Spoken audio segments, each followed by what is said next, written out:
আমবাগ নজরদিঘি স্কুলের পাশে অনেক গোডাউন আছে, তো এখানে আগুন লাগছে মাগরিবের পর থেকে। তো আগুন এখনো নিয়ন্ত্রণে আসে নাই। ওখানে অনেক গোডাউন আছে, তো অনেক ক্ষতি হচ্ছে এখানে, তাই সব গোডাউনে পুড়ে যাচ্ছে। তো আমাদের কিছুদিন পর পর আমবাগ কোনাবাড়িতে এরিয়াতে বিশেষ করে শিল্প কারখানা বেশি এবং গোডাউন অনেক বেশি। তো সবচেয়ে বেশি ক্ষতি হয় এই গোডাউন সেক্টরে। তো কয়েকদিন পর পর আগুন লাগে। তো আমি এখানে প্রায় 20-22 বছর ধরে এখানে আছি, এই গাজীপুরেই। তো দেখি কিছুদিন পর পর আগুন লাগে, বাট আগুন কি কারণে লাগে এই বিষয়টা ধরা পড়ে না, ঠিক আছে।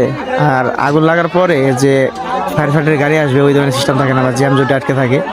তো আমাদের আকসা মসজিদে হুজুরে একটা পরিকল্পনা নিয়েছিল, তো প্রবলেম সাকসেস হয় নাই আসলে।